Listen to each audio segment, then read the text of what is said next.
तो पहला प्रश्न है, प्रकाश की गति निम्नलिखित में से किसके बीच जाते हुए न्यूनतम होती है? यहाँ न्यूनतम है, प्रश्न ऐसे भी आ सकता है कि अधिकतम होती है। तो अधिकतम होती है उसमें जिसमें साउंड चल ही नहीं पाता, मतलब ध्वनि जिसमें गमन कर ही नहीं पाती, यानी निर्वात में। तो प्रकाश निर्वात में यानी वैक्यूम में बहुत तेज चलता है, सबसे तेज। और इनमें से न्यूनतम सबसे होगी प्रकाश की गति कांच में। ठीक है, ये है इसका आंसर। तो कांच, जल, निर्वात तथा वायु में से जो है कांच में प्रकाश की गति यानी प्रकाश का वेग जो है सबसे कम होगा। नंबर 2 पर आ जाइए। किसी अपारदर्शी वस्तु का रंग उस रंग के कारण होता है जिसे वह अवशोषित करता है, अपवर्तित करता है, परावर्तित करता है या प्रकीर्ण करता है। देखिए, कोई वस्तु दिखाई क्यों देती है? क्योंकि वो अपने ऊपर पड़ने वाले रंग को परावर्तित करती है। कोई वस्तु काली क्यों दिखाई देती है? क्योंकि वे किसी भी रंग का परावर्तन नहीं करती। ठीक है, सबको ऑब्जॉर्व कर लेती है, तो काली दिखाई देती है।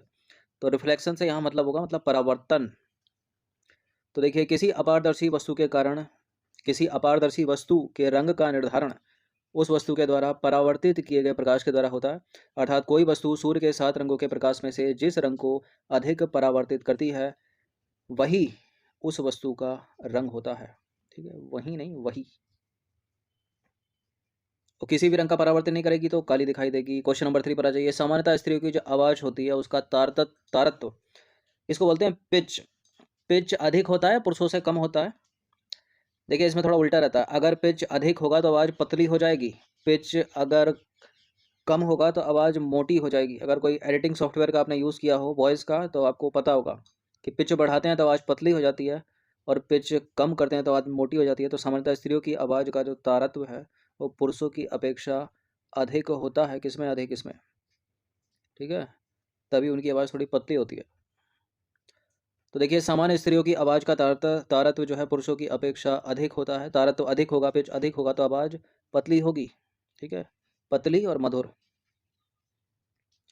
नंबर 4 पर आ जाइए। उचित रीति से कटे हीरे की असाधारण चमक का आधारभूत कारण यह है कि उसमें अधिक पारदर्शिता होती है, वह बहुत कठोर होता है, उसके सुनिश्चित विदलन तल होते हैं या उसका अति उच्च अपवर्तन सूचकांक होता है। ये रिपीटेड प्रश्न है, यूपीपीसीएस में पहले पूछा जा चुका है और इसका उत्तर है उसका अति उच्च अपवर्तन सूचकांक होता है। तो देखिए, हीरे का अपवर्तनांक बहुत अधिक होता है जिस कारण इसका आपतन कोण क्रांतिक कोण से बड़ा होता है और इससे इसके अंदर प्रवेशित प्रकाश का जो पूर्ण आंतरिक परावर्तन होता है जो हीरे की चमक का आधारभूत कारक है। नंबर 5 पर आ जाइए। निम्नलिखित में से कौन सा प्राणी अपनी आंत में जल का संग्रह कर लेता है? कौन सा है वो है रेगिस्तान का जहाज, मतलब ऊंट, कैमल। तो ऊंट अधिकतर रेगिस्तान में पाए जाते हैं जहाँ पानी की कमी होती है। तो वह अपनी आंत में जो है जल का संग्रह कर लेते हैं जिससे कई दिनों तक उन्हें पानी की आवश्यकता नहीं पड़ती। ठीक है, बिना खाए पिए भी रह सकता है ऊँट। और कुबड़ जो होता है ना, उसका पीठ में कुबड़, उसमें भोजन स्टोर कर लेता है वो, और आंत में जल। ठीक है, रोटी पानी दोनों मिल गए, तो कई दिनों तक रह सकता है बिना खाए पिए। पैर गतिदार होते हैं जो तेज दौड़ने में सहायता करते हैं रेगिस्तान के रेत में। ठीक है, इसलिए रेगिस्तान का जहाज है। नंबर 6 पर आ जाइए। निम्नलिखित में से किस विटामिन को हार्मोन माना जाता है? ABCD।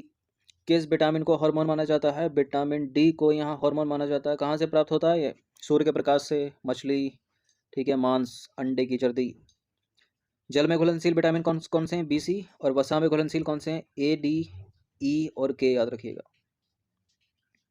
और सभी विटामिन के वैज्ञानिक नाम भी।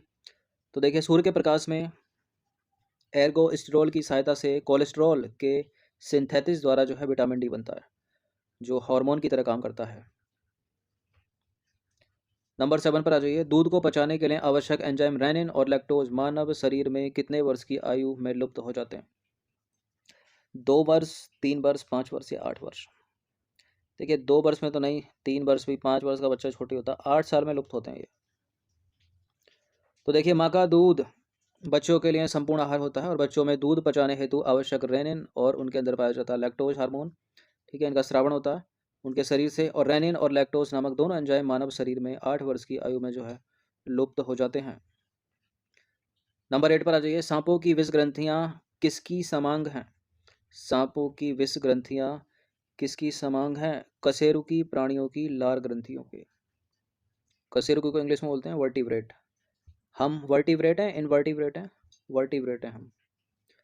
तो सर्पों की विष ग्रंथियां कशेरुकी प्राणियों की लार ग्रंथियों के समान होती हैं, और सांप का जो विष है वास्तव में ऊपरी लार का ही परिष्कृत रूप है। क्वेश्चन नंबर 9 पर आ जाइए। साबुन के पतले झाग में चमकदार रंगों का बनना किस परिघटना का परिणाम है? साबुन के पतले झाग में जो रंग बनते हैं वो बनते हैं व्यतिकरण और बहुलित परावर्तन के कारण, परावर्तन और व्यतिकरण। ठीक है, ऑप्शन नंबर ए है इसका आंसर। तो साबुन के पतले झाग में चमकदार रंगों का दिखाई देना या दिखाई पड़ना प्रकाश के बहुल परावर्तन और प्रकाश के व्यतिकरण की घटना का उदाहरण है। ये पूछ ले आते हैं इस तरह से फिजिक्स से रिलेटेड, मतलब जनरल साइंस वाले प्रश्न पीसीएस में, दूसरे कंपटीटिव एग्जाम में। ठीक है, इस तरह से भी पूछ लिया जाता है कि सूरज लाल के दिखाई देता है उगते हुए और छिपते हुए, या उगते हुए छिपते हुए सूरज का बड़ा दिखाई देना, समुद्र का नीला दिखाई देना। ये जो रंगों वाला होगा ना, रंगों वाला, तो उसके लिए प्रकीर्णन होता है। ठीक है, और बाकी पानी में पड़ी एक पेंसिल है वो मुड़ी हुई दिखाई देती है, पानी में पड़ा हुआ सिक्का अपनी वास्तविक स्थिति से कुछ ऊपर उठा हुआ दिखाई देता है, ये सब अपवर्तन के कारण होता है। ठीक है, ये सब याद रखिएगा, कराया सारे टेस्ट में पीछे। ये 10वां प्रश्न है, सामान्य फसलें उगाने के लिए उर्वर भूमि का जो पीएच मान है वो कितना होना चाहिए? कितना होना चाहिए? 3-4 तो बहुत अम्लीय हो गई। ठीक है, ये तो अम्लीय हो गई, 6 से 7 होना चाहिए। तो मृदा अभिक्रिया उसकी अम्लीय या क्षारीय प्रकृति पर निर्भर करती है। देखिए, जिस मिट्टी में हाइड्रोजन आयनों की मात्रा अधिक होती है उसे अम्लीय मिट्टी, और जिस मिट्टी में पोटेशियम तथा सोडियम ऋण आयनों की मात्रा अधिक होती है उसको क्षारीय मिट्टी कहते हैं। सामान्य फसलें अगर आपको उगानी है तथा पौधों की वृद्धि करनी है तो उर्वर मिट्टी का जो पीएच मान है वो होना चाहिए 6 से 7 के बीच में। अच्छा, चाय की खेती करनी है आपको, कैसी मिट्टी की आवश्यकता होगी? अम्लीय क्षारीय? अम्लीय क्षारीय, अम्लीय मिट्टी। नंबर 11 पर आ जाइए। बादलों के वायुमंडल में तैरने का कारण? बादल वायुमंडल में तैरते हैं, क्यों तैरते हैं वो? घनत्व। तो बादल वायुमंडल में जो है अपने घनत्व के कारण तैरते हैं। घनत्व को क्या बोलते हैं? डेंसिटी। चलिए क्वेश्चन नंबर 12 पर आ जाइए। डेंसिटी बोलते हैं, कुछ और बोलते हैं, चलिए घनत्व। 12वां प्रश्न, निम्नलिखित कथनों पर विचार करें, 3 स्टेटमेंट के साथ बताइए कौन सा करेक्ट है। देखिए, फोटोग्राफी में सोडियम थायोसल्फेट नामक रसायन का प्रयोग होता है और इसे हाइपो भी कहा जाता है, और इससे नेगेटिव प्राप्त करने में सहायता मिलती है। नेगेटिव जो पहले चलते थे अब तो डायरेक्ट, ठीक है, जेपीजी या फिर पीएनजी में सेव हो जाती है पिक्चर, या सीधे जो है प्रिंटर से, छोटे पोर्टेबल प्रिंटर भी आ रहे हैं, सीधे बाहर निकलो। बिल्कुल पहला वाला भी सही है, फोटोग्राफी में सोडियम थायोसल्फेट नामक रसायन का प्रयोग होता है और इसको हाइपो भी कहा जाता है, और इससे नेगेटिव प्राप्त करने में सहायता मिलती है। सारे के सारे सही हैं, तो डी है इसका आंसर। चलिए प्रश्न क्रमांक संख्या 13 पर आ जाइए। पानी में वायु का बुलबुला वैसे ही काम करेगा जैसे करता है उत्तल दर्पण या अवतल दर्पण, उत्तल लेंस या अवतल लेंस। ये प्रश्न पूछ लिया जाता है कि पानी में वायु का बुलबुला होता क्या है और वो व्यवहार किसकी तरह करता है, या कार्य किसकी तरह करता है, या काम किसकी तरह करता है, कुछ भी पूछा जा सकता है। तो पानी में जो वायु का बुलबुला होता है वो जो है उत्तल लेंस होता है और अवतल लेंस की तरह काम करता है, व्यवहार करता है। ठीक है, डी है इसका आंसर। तो पानी में वायु का बुलबुला वैसे ही काम करता है जैसे अवतल लेंस यानी कॉनकेव लेंस काम करता है। नंबर 14 पर आ जाइए। घरेलू विद्युत तार स्थापन मूलतः श्रेणी संबंधन है या समानांतर है? छोटी क्लास में पढ़ा होगा आपने, इन्हीं में दोनों में से एक आंसर, इनको तो हटा दीजिए। समानांतर संबंधन है। ठीक है, तो देखिए, यदि प्रतिरोध को इस प्रकार जोड़ा जाए कि हर प्रतिरोध पर विभवांतर समान रहे तो यह प्रतिरोध का समानांतर क्रम संबंधन होता है। ठीक है, और न्यूनतम प्रतिरोध प्राप्त करने हेतु घरेलू विद्युत तार स्थापन में मूलतः समानांतर संबंधन का प्रयोग करते हैं। क्वेश्चन नंबर 5 पर आ जाइए। इनमें से कौन सा एक रूपांतरित स्तंभ है? अब स्तंभ है, स्तंभ से अगर आपको समझ में आए तो तना बोलते हैं इसको। देखिए, जितने भी कंपटीटिव एग्जाम में साइंस के प्रश्न आते हैं या कुछ ज्योग्राफी के क्लिष्ट वर्ड होते हैं, अंग्रेजी रूपांतरण जरूर देख लीजिएगा, हिंदी माध्यम वाले जो भी हैं, क्योंकि कई जगह समझ में नहीं आता कि पूछ क्या रहा है, इंग्लिश में आसान से लगता है वो कि अच्छा ये था घर पे आके मिलाया। तो गाजर, मूली, सलजम और शकरकंद ये जड़ें हैं, और आलू जो है वो है रूपांतरित तना मतलब स्तंभ। नारियल एक फल है, यहाँ पर डूब फल। तो आलू एक कंद है, कंद बोलते हैं तने को, और मूल बोलते हैं जड़ को।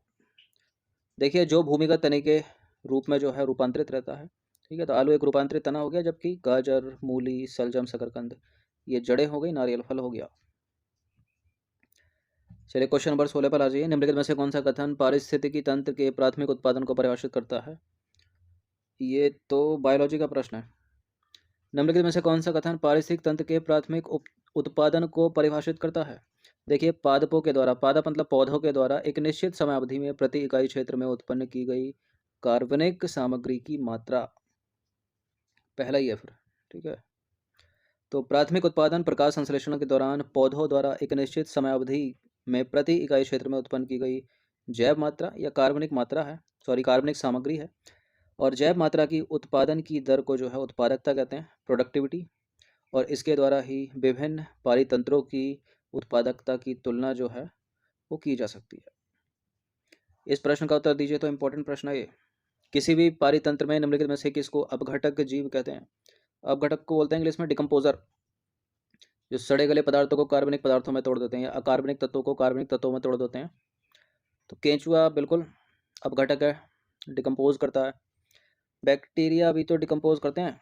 कवक यानी फंगस डिकम्पोज करता है। वायरस विषाणु नहीं है डिकम्पोजर, अपघटक नहीं है। तो विषाणु अपघटक नहीं है, तो थर्ड को हटा दीजिए। 3 जहाँ जहाँ है वो नहीं होगा, क्योंकि केचुआ और कवक भी है, तो ए नहीं होगा। 1 2 4 हो जाएगा। तो अपघटक वे जीव होते हैं जो जटिल कार्बनिक यौगिकों को कार्बनिक तत्वों में खंडित करने में सहायता करते हैं, ठीक है। इसकी कार्बन डाइऑक्साइड, जल और पोषकों में खंडित कर देते हैं, और इस प्रक्रिया को बोलते हैं अपघटन। केचुआ, जीवाणु, कवक मुख्य रूप से प्राकृतिक अपघटक हैं, विषाणु नहीं है। 18वां प्रश्न है, पारिस्थितिक तंत्र में ऊर्जा का प्रवाह द्विदिशीय होता है, एक दिशीय होता है, बहुदिशीय होता है? एक दिशीय होता है। तो ऊर्जा का पिरामिड सदैव सीधा बनता है, ये भी याद रखिएगा। तो पृथ्वी के सभी जीव जो है आहार के लिए प्रत्यक्ष या अप्रत्यक्ष रूप से उत्पादकों मतलब पौधों पर निर्भर रहते हैं। अतः सूर्य से उत्पादकों की ओर और फिर उत्पादकों से उपभोक्ताओं की ओर ऊर्जा का प्रवाह जो है वो एक ही दिशा में जाता है, एक दिशीय होता है। क्वेश्चन नंबर 19 पर आ जाइए। पारिस्थितिक तंत्र में खाद्य श्रृंखला के अंतर्गत निम्न पोषण स्तर से उच्च पोषण स्तर में ऊर्जा का कितना प्रतिशत भाग स्थानांतरित होता है? देखिए पहले भी बताया होगा, एक पोषण स्तर से दूसरे पोषण स्तर में केवल 10% ऊर्जा ही जाती है, ठीक है। यहाँ 90% जैविक क्रियाओं में खर्च हो गई, केवल 10% गई। अब इस 10% का 90% यहाँ खर्च हो गई, फिर अगली 10% गई, ऐसे करते करते 10% ही जाती है अगले पोषण स्तर में। इसे एक वैज्ञानिक है लिंडरमैन, इसे लिंडरमैन का 10% का नियम भी कहते हैं, याद रखिएगा। 10% होगा इसका उत्तर। तो खाद्य श्रृंखला फूड चैन में प्रत्येक निम्न पोषण स्तर से उच्च पोषण स्तर में केवल 10% ऊर्जा का स्थानांतरण होता है। और सबसे महत्वपूर्ण बात यह है कि उत्तरोत्तर पोषण स्तर पर ऊर्जा की मात्रा जो है वो घटती जाती है, और खाद्य श्रृंखला के प्रत्येक पोषण स्तर पर जीव जो है अपनी ऊर्जा की आवश्यकता के लिए निम्न पोषण स्तर पर निर्भर रहता है। क्वेश्चन नंबर 20 पर आ जाइए। 20 प्रश्न ऐड किए गए थे, अंतिम प्रश्न ये बताइए, निम्नलिखित में से किस पारिस्थितिक तंत्र की उत्पादकता सबसे कम है? इनमें से किस पारिस्थितिक तंत्र की प्रोडक्टिविटी सबसे कम, सबसे अधिक किसकी है? अगर ये पूछ लिया है तो सबसे अधिक तो इसी की है, मैंग्रोव वनों की। सबसे कम है यहाँ समुद्र की, ठीक है। तो देखिए दिए गए विकल्पों में सबसे कम उत्पादकता समुद्रों की होती है, क्योंकि पानी में जो है केवल जलीय जीव ही पैदा हो सकते हैं, सॉरी जलीय पौधे ही पैदा हो सकते हैं। लेकिन भूमि पर, मिट्टी पर, स्थलीय भाग में हर तरह की वनस्पति होती है, ठीक है। टुंड्रा, टैंगा, कंटीले वन, शंकुधारी, पर्णपाती, पर्णपाती में भी आर्द्र शीतोष्ण दोनों, फिर सदा हरित वन। लेकिन समुद्र में, पानी में क्या होगा? केवल जलीय पौधे पनपेंगे बस। तो संपूर्ण जीव मंडल की कुल प्राथमिक उत्पादकता को 170 बिलियन टन आंका गया है, और पृथ्वी के धरातल का लगभग 70% जो भाग है वो समुद्र से ढका हुआ है। इसके बावजूद भी इनकी जो उत्पादकता है केवल 55 बिलियन टन है, शेष मात्रा भूमि पर ही पैदा होती है। तो 20 प्रश्न थे ये, इसमें से 15 तक तो फिजिक्स मतलब भौतिकी वाले हो गए, और ये 5 थे बायोलॉजी वाले। इनकी प्रैक्टिस एक बार कर लीजिएगा, न केवल यूपीपीसीएस में बल्कि किसी भी कंप्यूटर एग्जाम के लिए इम्पोर्टेंट है ये जनरल साइंस के प्रश्न। धन्यवाद।